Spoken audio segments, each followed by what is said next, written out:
So people are putting too much trust in artificial intelligence. That's according to a new study from the University of California.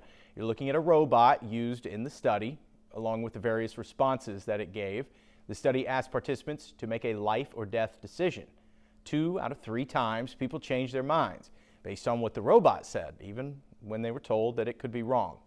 The human's first choices were right about 70% of the time, but final choices fell to about 50% after the robot's advice. And joining us to talk about our trust in AI, or lack thereof, Dr. Elizabeth Rasnick from University of West Florida Center for Cybersecurity. Dr. Rasnick, thanks for being with us. Sure, nice to be here. It's such an interesting topic. You and I have had a chance to talk a little bit before we came on about how this is a 24-hour conversation if we had the time. But AI, where do we start? You look at things like politics and the role that it's playing versus, I guess, not being around, say, 20 years ago or even a decade ago.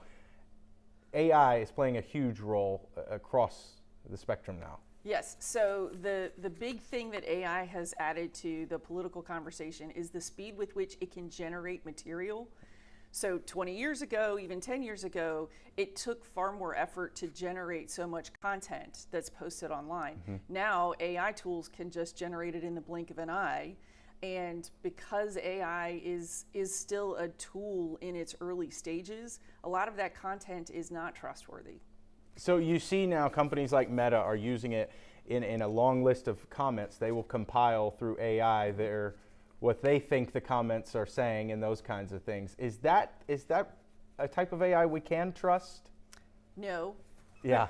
So the way AI works is it learns, and every new time it runs through a process, it learns more. So the more times it runs through, the better it learns. But when you're dealing with subjective things like comments that people are making online, it gives it a lot more leeway for it to make the mistakes that it's going to make in that learning process. And maybe not pick out the outliers yes. in the comments and those kinds of things. Okay, images. We'll talk about AI images. Mm-hmm. You see these coming up more and more and more and more. And there is a select group out there that can't tell the difference, it seems, when you see some of these comments in a post that some people, one person might obviously notice it's AI, another might not. How do you go about evaluating these pictures? And I mean, what should the public know about looking for AI-generated photos?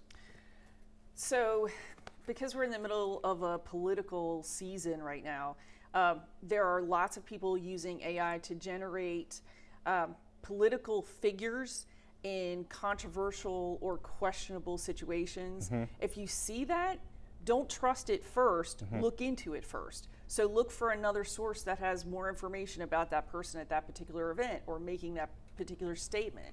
Don't trust the first time you see it, and look for more than one source that agrees with or can support the statement that was made or the image that was generated. Are we looking at limits to AI? I mean, will there be some sort of restriction, or how would you even go about that? Oh, wow. So that's a political conversation, okay. Right? They're going to have to pass legislation, and as we know, that right. takes a long time. So at the moment, AI is sort of the Wild West in mm-hmm. terms of development.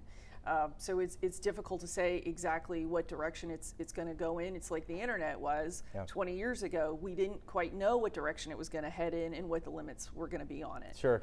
In terms of ethics, what would your advice be to someone out there that may be really good at generating photos? And I don't know, I hate to say they're using it to fool people, but what's your advice to someone out there that's pretty good at this?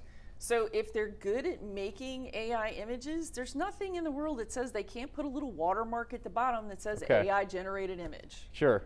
Well, I guess you maybe start seeing that now. I haven't quite seen those watermarks yet. Right. Some of them are pretty noticeable. Yes. Others not so much. Is there a specific app that stands out to you, or specific, technology with this AI that people are using the most, or the most successful one? No, because it depends on what they're generating with it. The types of images they're generating with it, different apps are going to be better at that than others. Okay. So it's all going to vary based on what they're doing. Sometimes you can tell that it's AI generated, and sometimes it's just really tough. So that's why looking for sources that can support what you're seeing is so helpful. So stay on top of it, do your research, and ask questions. Yes, yes. Thank you so much for being with us today. Happy to be here. Alan?